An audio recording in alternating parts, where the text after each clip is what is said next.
Holy breath, move in me, warm my soul and fill my need. I've grown so cold from bitter rain, and I need to feel the fire again. Hold me close in love's sure grasp. Don't let me go, I'm falling fast. Make from my embers a mighty flame, 'cause I need to feel the fire again. Like the heart of a child burning high, it once was mine. With the faith of a baby, wrap me safely in his name.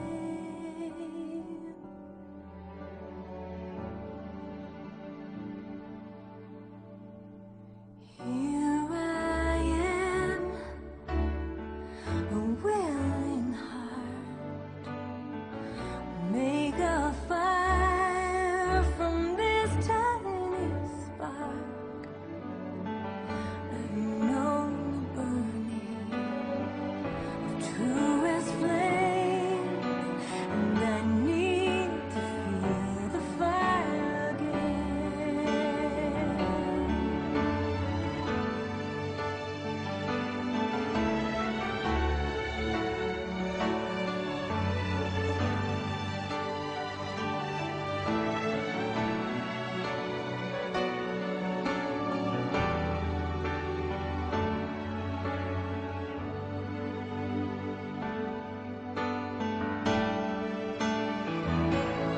Like the heart of a child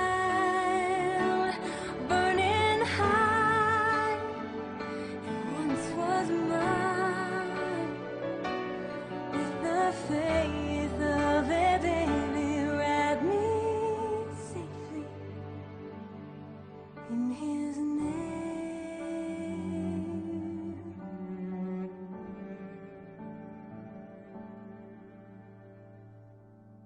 Holy breath, move in me, warm my soul and hear my plea. I've grown so cold from bitter rain, and I need to feel the fire. I need to feel the fire. I need to feel the fire again.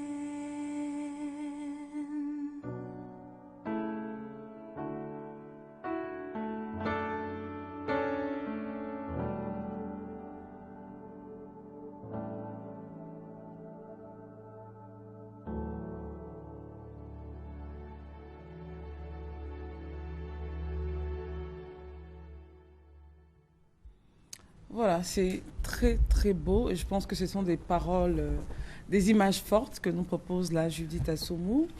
Le premier élément, vous l'avez vu, hein, c'est cet homme-là qui protégeait ce magasin en dépit de tout, qui subissait donc les coups en soirée, et puis le matin, le propriétaire, ne sachant pas, le traitait d'une façon très, très moribonde, on va le dire ainsi. Et le second élément, c'est comment vous gérez votre vie, comment vous réagissez devant les épreuves et les douleurs. Vous arrêtez ou vous continuez? Eh bien, sachez que simplement, dans la vie, ceux qui continuent, ceux qui foncent, gagne toujours. Et comme certains se plaisent à le dire, l'histoire des grands hommes, pour connaître le succès des grands hommes, allez-y dans leurs histoires et vous verrez que tous les jours, ils n'ont pas souri. Il y a forcément des moments où ils ont pleuré tout seuls et ils se sont découragés. Et puis après, cette force intérieure est revenue et puis ils ont pu entamer de très très belles choses. Bonjour à tous et merci de votre fidélité à ce programme. Aujourd'hui, nous nous intéressons à un sujet important. C'est la journée mondiale du bégaiement et avec des hommes. Nous allons parler de ce sujet, des hommes qui répondent, qui occupent des fonctions précises. Monsieur Souleymane Coulibaly, bonjour. Bonjour. Vous êtes le président de la Fédération nationale des organisations pour la promotion des bègues en Côte d'Ivoire. Vous êtes accompagné de monsieur Rachidou Bouika et Christophe Ongbeji. Vous êtes tous les deux orthophonistes, c'est un corps paramédical. Et monsieur Charles Kwasi Adjé, vous êtes psychologue. Journée mondiale du bégaiement. Alors déjà, quand je m'adresse à vous, monsieur le président, avant d'en arriver à la journée mondiale, pourquoi vous avez décidé de créer une fédération qui regrouperait tous les bègues de Côte d'Ivoire? Merci bien, madame, de cette question. En tout cas, ça part de ma situation de bègue, à moi-même d'abord. Mon bégaiement était classé parmi les bégaiements les plus durs. En tout cas, ceux qui me connaissent en tout cas pourront témoigner après. J'avais beaucoup de problèmes vous exprimer de locution, qui se manifestaient par des blocages, par des bégayages. En guillemets, ça se dit bégayage.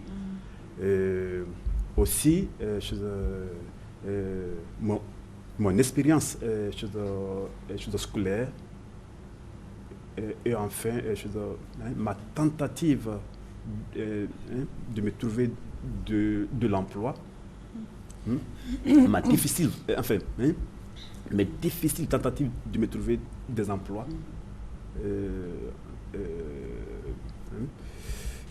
m'ont poussé vraiment à orienter autrement la question. Donc, c'est ainsi que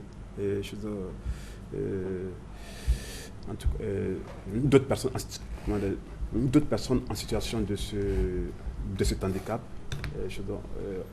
ont été approchées et ensemble nous avons commencé à créer les premières associations. La fédération vient après, à partir de 2010-11, quand il y a eu l'avènement de ce régime et qui a voulu mettre en tout cas un certain ordre dans le milieu des personnes handicapées, c'est ainsi que le bégaiement est devenu une fédération à part entière. Alors vous, personnellement, comment est-ce que vous avez réussi à déjà vous exprimer?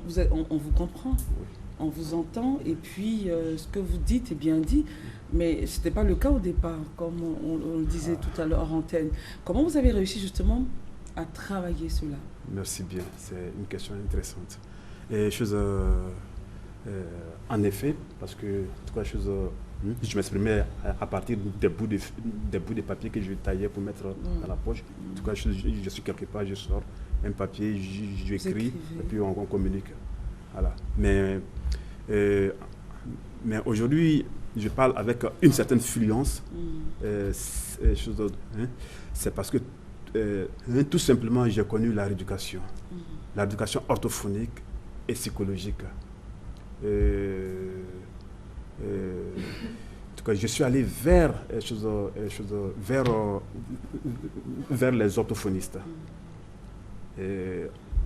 En ce moment, en tout cas, j'étais au nord de la Côte d'Ivoire, donc il n'y avait aucune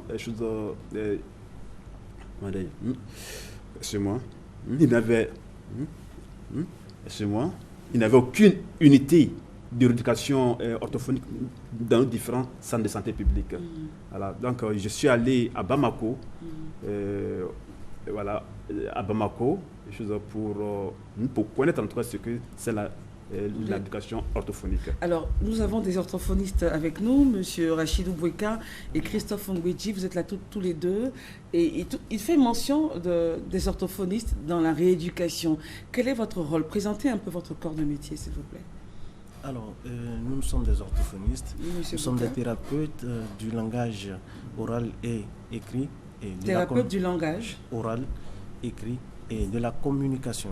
Alors, le thème même de la journée mondiale aujourd'hui, c'est l'éducation, la collaboration et la communication. Donc, ça nous fait appel dans le bégaiement. Alors, nous sommes des thérapeutes qui évaluent, qui rééduquent cet handicap en symbiose avec les psychologues.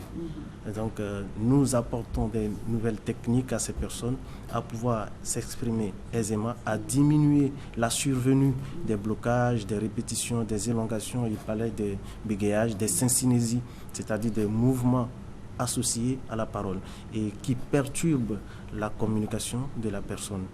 Donc, c'est un peu notre rôle auprès de ces personnes qui sont en situation entre guillemets, du handicap. Donc jusque-là, vous voyez, c'est la 18e journée, mais aujourd'hui, la chance nous a permis de parler un peu de cela aujourd'hui. Et toutefois, il parlait de sa rééducation qu'il a eu à faire à l'extérieur. Et ça montre qu'il n'y avait pas d'unité. à l'époque. Puisque vous êtes là. Mais maintenant, nous sommes là, donc on a la chance d'annoncer cet appel, de pouvoir véhiculer le message que le bégaiement, on peut arriver à diminuer et à guérir le bégaiement. D'accord. Alors tout à l'heure, quand il parlait, il a dit 2 fois « excusez-moi », c'était comme des blocages. Oui, des blocages non audibles. Oui. Il bloque et là, il prend son inspiration pour C'est pouvoir... une technique pour C'est pouvoir une technique, mieux voilà, pour pouvoir maîtriser, au lieu que ce soit des blocages audibles, des répétitions. Donc, il a une technique qui lui permet de diminuer la survenue de ces blocages. Et vous avez déjà bien fait, parce qu'il a besoin du temps. Il faut toujours laisser le temps pour s'exprimer jusqu'à bout. Et ce n'est pas comment il véhicule son message qui est important, mais c'est le message qu'il véhicule qui est important. Donc il faut l'attendre, il faut patienter jusqu'à ce qu'il finisse son message. Donc je laisse la parole à Christophe. C'est moi qui donne la parole, permettez. Monsieur Adjé, vous êtes psychologue. Alors, tout à l'heure, ils ont parlé de rééducation orthophoniste et psychologique. Alors, quel est le pan de votre intervention? Très bien, merci de me donner la parole. Vous savez qu'au niveau des personnes bègues, il y a un manque de confiance en soi. Il y a l'estime de soi qui est en berne parce que les personnes handicapées font une auto-évaluation négative par rapport au regard des autres. Dans la société, tout homme aussi fait cette évaluation. On attend toujours les retours positifs des gens quand on pose un acte. Et donc, pour la personne en situation de bégaiement, c'est encore plus difficile parce qu'il est confronté à chaque fois à ces situations-là. Parce qu'il y a la stigmatisation aussi qui est là. Et les gens les frustrent? Tout à fait. Et donc, avec cette stigmatisation, il y a des personnes qui ne veulent même pas s'identifier en tant que personne bègue. Et donc, tout ça, c'est un blocage, ça empêche la communication et tout ça. Donc, en réalité, c'est la société qui crée tout à fait. Ces problèmes-là, oui, qui aggrave, on va dire. Tout à fait, parce que le regard des autres, l'homme construit son estime de soi à partir du regard des autres. Alors, quand vous voyez qu'on vous observe dans ce que vous faites, alors cela fait que vous vous interrogez sur vous-même. Vous bloquez, ça vous empêche de vous extérioriser. Et donc, au niveau des interventions, le psychologue intervient au niveau de la confiance en soi, au niveau donc, de l'estime de soi, pour essayer de remonter cette personnalité qui est en berne. Donc, nous travaillons dans ce sens. Et ça prend combien de temps? Mais il n'y a pas de temps pour l'intervention, aussi longtemps que la personne continue de bégayer. Il faut toujours suivre. Il faut donc parce qu'on peut en finir avec. Oui, on peut en finir. Et là, justement, j'aimerais avoir M. Ngweji. On peut en finir avec le bégaiement? Oui, justement, merci beaucoup, madame, de m'avoir donné la parole. Le bégaiement, c'est une pathologie et on peut en finir, bien sûr. Alors, si nous prenons par exemple le cas des tout petits enfants, le plus tôt on intervient, on a plus de chances à résoudre rapidement ce problème. Comment on décèle justement qu'un enfant est bègue ou qu'il le sera? Alors justement, ça commence très tôt dans la période du développement du langage et que l'enfant cherche à construire son langage. Il y a déjà des bridouillements, on cherche à construire le langage, des mots qui ratent, tout ça. Alors déjà, ça devait nous alerter. On doit tout de suite aller voir un spécialiste qui va faire son ce sont bilan. les enfants, hein. On va y aller. Pour mieux se faire comprendre, un enfant, on va dire, fait des facéties, voilà, il y a un petit peu de folie dans tout ce qu'il fait. Comment déterminer c'est-à-dire, il ne parle pas couramment, c'est ça? Et c'est à partir de quel âge qu'on peut déceler ça? Alors, le bégaiement survient très souvent entre 3 et 7 ans. 3 et 7 ans. Voilà, mais très souvent plus tôt. Alors, on dit souvent qu'il n'y a jamais de pathologie normale. C'est-à-dire que du moment où vous remarquez un enfant différent des autres, il faut déjà s'inquiéter. D'accord? Du moment où l'enfant a du mal à articuler certains sons ou bien met beaucoup de pauses à avancer, il faut déjà s'alarmer. Et quels sont les facteurs qui seraient à la base du bégaiement? Alors, on parle plutôt de plusieurs facteurs, des hypothèses. Voilà, des hypothèses, parce qu'actuellement, il n'y a pas encore une seule cause précise qu'on s'en dit, voilà, c'est telle cause qui entraîne le bégaiement. Mais nous allons plutôt parler de l'hérédité, par exemple. Il arrive des fois, et dans la famille, des grands-parents, des oncles, des tantes qui ont bégayé, du coup, un enfant aussi va bégayer. C'est héréditaire. Voilà. On suppose que c'est héréditaire dans un premier temps. C'est pas sûr, hein, mais c'est une supposition. Des hypothèses. Voilà. Ok. D'accord. Il y a aussi un choc émotionnel ou physique qui peut aussi occasionner le bégaiement. Exemple. Par exemple, un drame dans la famille, un décès d'un proche d'un enfant, par exemple, ça peut entraîner le bégaiement. Voilà. Il n'y a que ces deux hypothèses-là. Non. Oui, on peut aussi, au niveau des hypothèses, aborder la question biologique et anatomique. Parce que des chercheurs de l'université de Harvard ont étudié ce phénomène et ils se sont rendus compte qu'il y a une déformation, un élargissement du lobe temporal gauche des personnes bègues. On fait cette expérience, ils ont donc constaté ces faits. Au niveau génétique également. On va revenir sur ce que vous avez dit, un élargissement du lobe temporal gauche. Alors on va mieux définir, on va le décrypter en langage simple pour nos téléspectateurs. Vous savez que les chercheurs utilisent ce qu'on appelle IRM, c'est-à-dire que la méthode de résonance magnétique qui permet d'explorer le cerveau. Et en explorant le cerveau, ils ont constaté, ils ont pris 16 personnes bègues et 16 personnes non bègues. Ils ont constaté au niveau des 16 personnes bègues, il y a un élargissement de leur cerveau au niveau de leur lobe temporal. Donc, ils ont émis l'hypothèse que... C'est une déformation. Une déformation. Ils ont donc émis cette hypothèse. Au niveau génétique également, il y a des chercheurs de l'Université de Nouvelle-Orléans qui ont fait des recherches et qui se sont rendus compte qu'il y a des mutations génétiques au niveau du chromosome 12. Mutation génétique. On va chercher 12. Loin, ça.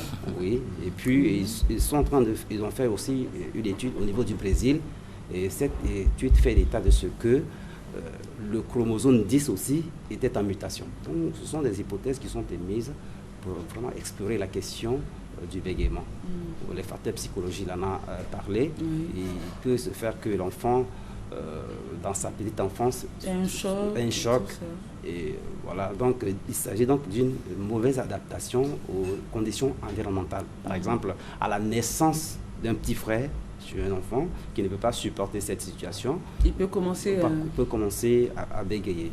Et donc c'est de façon inconsciente une régression à un stade infantile de son développement psychosexuel. Okay. Donc, voilà, tous ces facteurs qui rentrent en ligne de compte. Donc, il n'y a pas un facteur unique qui puisse... Mais tout ceci, enfin, on est toujours sur la plateforme des hypothèses, c'est ça? Donc, c'est rien de sûr. Ce sont des hypothèses. Ce sont des hypothèses.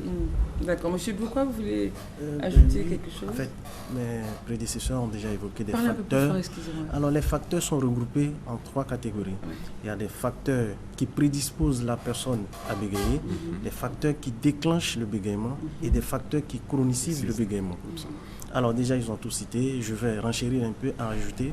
Par exemple, le bégaiement par imitation Par imitation. Imitation. Il y a des enfants, dans la cour, s'il y a un enfant qui bégaye, bon, l'enfant est en période d'apprentissage de son langage, peut vouloir faire comme l'autre, soi-disant, il se dit peut-être c'est la meilleure façon de parler. Ok. Mais on peut toutefois aussi avoir un retard de parole chez un enfant ou un retard de langage qui peut causer comme après le bégaiement.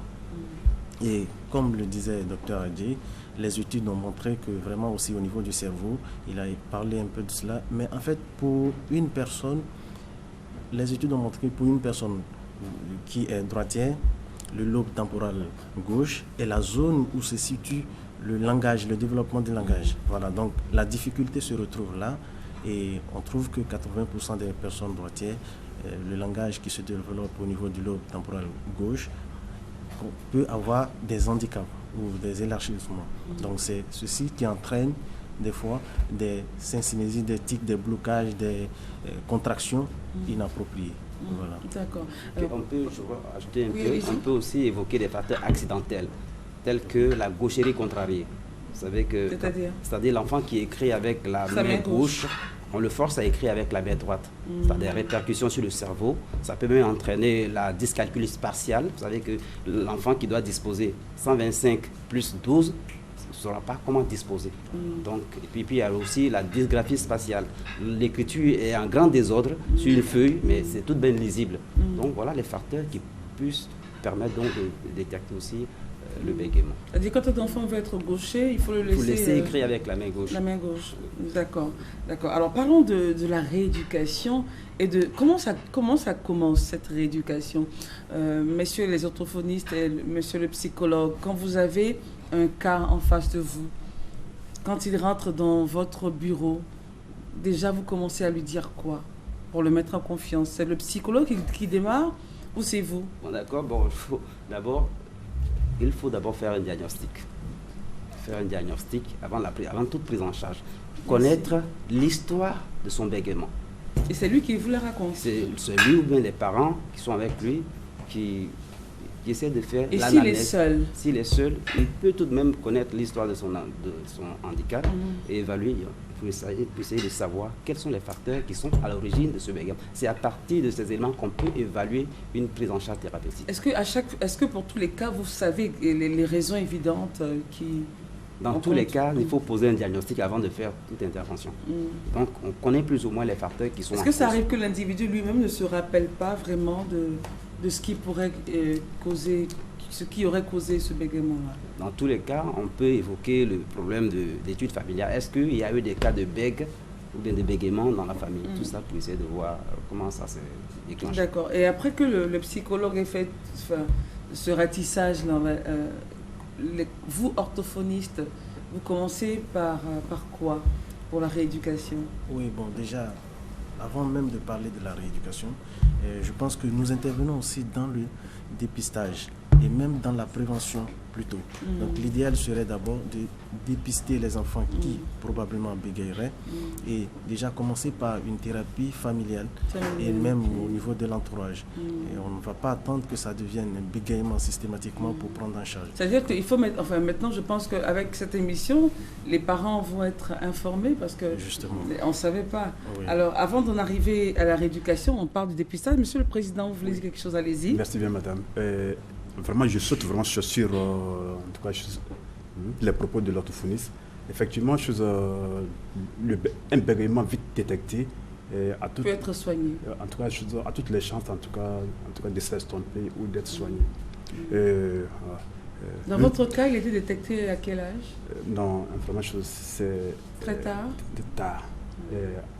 Après, en tout cas, après la vingtaine.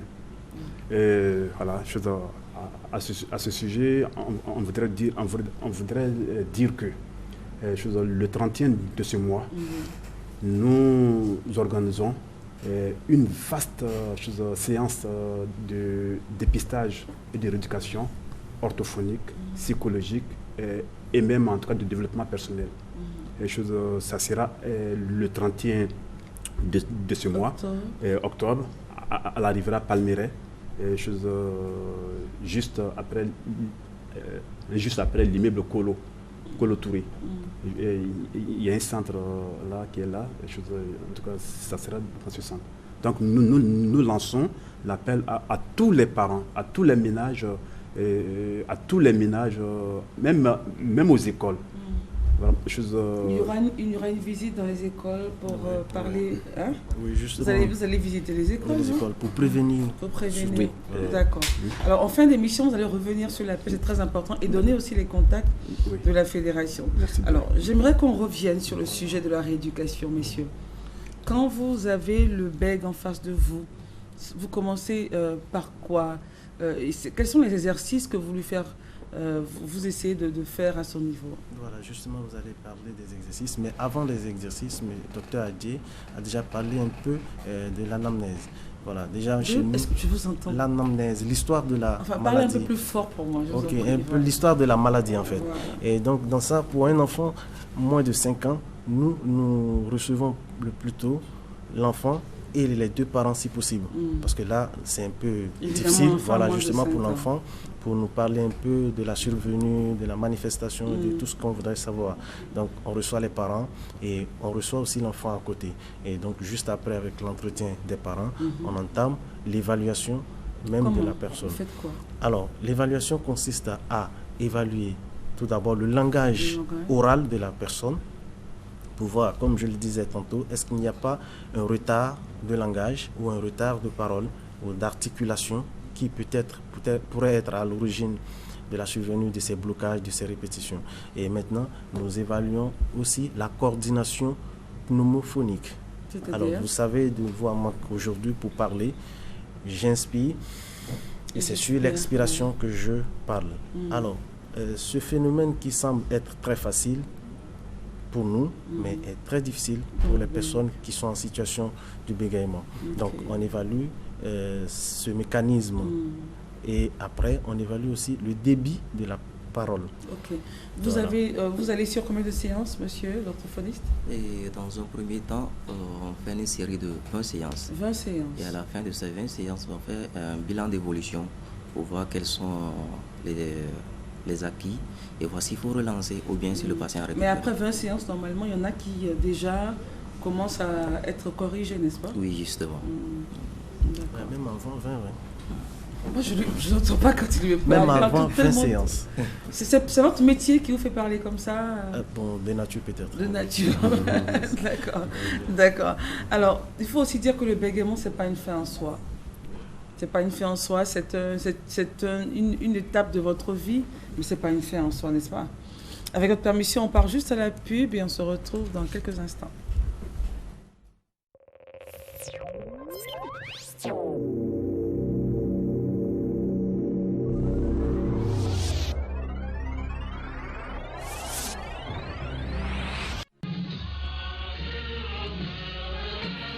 Côte d'Ivoire, Côte d'Ivoire, Nibéri, Yoruba, Awama, Kyo Awama, Soria, Yelemo Pra, Yiria, Guru, Yiria Gumu, Guide, Zuapima Guide, Bisson, qui de ça, Guide, Koba Bisson, à moment, votre aboudimu à quand, à Bogumase. Bobia Yelemase, allez à quand voter au. N'y pas on est moins trio, osa un voté. Akamu allez voter à ben prêt ou tout ou un nani. Aboua wama gourem, aboua wama digbem, aboua zom, aka voter. Ceci est un message de la Commission électorale indépendante.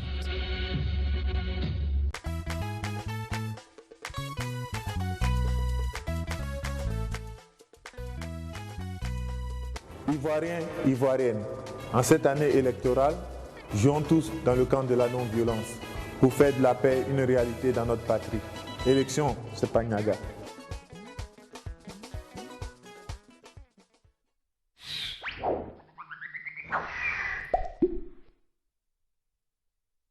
La direction générale du Conseil du coton et de l'ANARCAD informe les opérateurs économiques intéressés par l'exportation des produits de l'ANARCAD au titre de la campagne 2016 que les dossiers de demande et de renouvellement d'agrément sont reçus du jeudi 1er octobre au lundi 30 novembre 2015. La liste des pièces constitutives du dossier de candidature peut être retirée du jeudi 1er octobre au lundi 16 novembre 2015 au siège du Conseil du coton et de l'ANARCAD, 6 au 15e étage de l'immeuble de l'ex-caisse de stabilisation. Pour toute autre information complémentaire, vous voudriez bien nous joindre au contact suivant 22 52 75 80.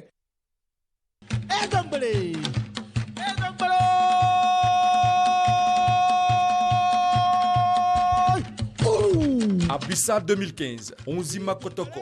Sa Majesté Aoulaye Tanoé Amon, roi d'Onzima Kotoko de Côte d'Ivoire, et ta famille t'invite à célébrer l'Abissa 2015. Thème, les 7 familles, source de l'unité du peuple Nzima. Du 1er au 8 novembre à Grand Bassam, quartier France. 49 0015 15.